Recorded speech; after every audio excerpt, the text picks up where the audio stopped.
اللہ کے محبوب کی خدمت میں ایک شخص حاضر ہوا اور اس نے کہا کہ حضور میرا بیٹا مجھے اپنی چیزوں کو ہاتھ نہیں لگانے دیتا۔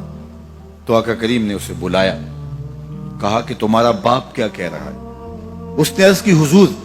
یہ چیزیں خراب کر دیتا ہے، بڑھاپا ہو گیا ہے تو چیزیں خراب کر دیتا ہے۔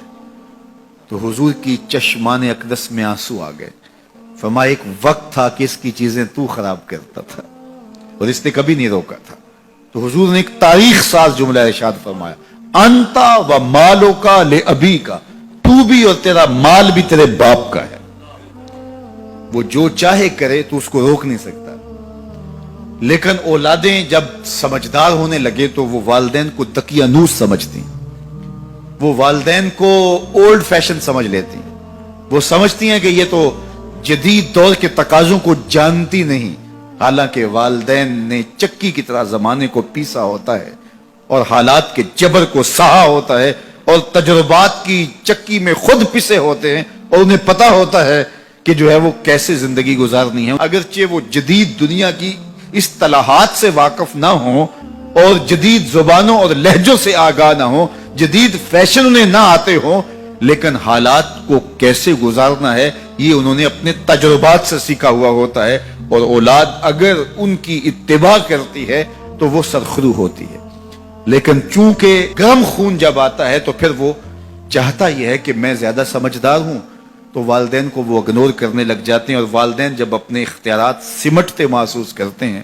اور اولادوں کے اختیارات بڑھتے ہوئے محسوس کرتے ہیں تو ایک طرح سے وہ اندر سے ٹوٹنا شروع ہو جاتے ہیں، اور یہ ان کے لیے اذیت کا سامان ہے۔ تو اس لیے میرے رب نے انسانی نفسیات اور انسانی کمزوریوں کو مد نظر رکھتے ہوئے کتنی خوبصورت جو ہے وہ تاکید فرمائی، وَبِالْوَالِدَيْنِ إِحْسَانًا، ان کے ساتھ تم نے حسن سلوک کرنا ہے، تمہارے رویے خوبصورت ہوں، بلکہ فرمایا تم نے ان کے سامنے اف بھی نہیں کہنی۔ کلمہ تعفیف کیا ہے؟ اف بھی نہیں کہنی۔ تو کہتے ہیں کہ آپ کے ہاتھ پر، بدن پر، لباس پر، کسی جگہ پر کوئی گرد، کوئی ریزہ پڑا ہوا ہو تو آپ اس کو پھونک سے ایسے اڑاتے ہیں، پھونک مارتے ہیں، تو اس سے جو آواز پیدا ہوتی ہے اس کو اف کہتے ہیں۔ تو کہا کہ اس قدر بھی ان کے سامنے تم اپنے معاملے کو پیش نہ کرو، والدین کے سامنے یوں محبت کا اظہار کرو۔ کلمہ تعفیف کے زمرے میں علماء نے یہ بھی لکھا ہے کہ ہر وہ رویہ جو ماں باپ کے لیے اذیت کا سبب ہو، ہر وہ کام جو والدین کے لیے اذیت کا سبب ہو، اس کو نہ کیا جائے۔ حضرت امام حسن رضی اللہ تعالی عنہ حضرت سیدہ فاطمہ الزہرا رضی اللہ تعالی عنہ کے ساتھ کھانا نہیں کھاتے تھے۔ ایک دن انہوں نے کہا بیٹا میری آرزو ہے کہ تم میرے ساتھ کھانا کھاؤ، لیکن میں دیکھتی ہوں کہ تم میرے ساتھ کھانا نہیں لیتے ہو۔ تو عرض کی امی جان میں اس ڈر سے آپ کے ساتھ کھانا نہیں لیتا کہ کسی لقمے کی طرف آپ کی نظر بڑھ گئی ہو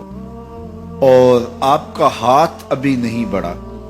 اور میں پہلے اس لقمے کو اٹھا لوں جس کی طرف آپ کی نگاہ سبقت لے گئی ہے، اور آپ ماں ہونے کی وجہ سے مجھے نہ روکیں۔ وہ ایک فلسفی کہتا ہے مجھے ماں کی محبت کا صحیح اندازہ اس دن ہوا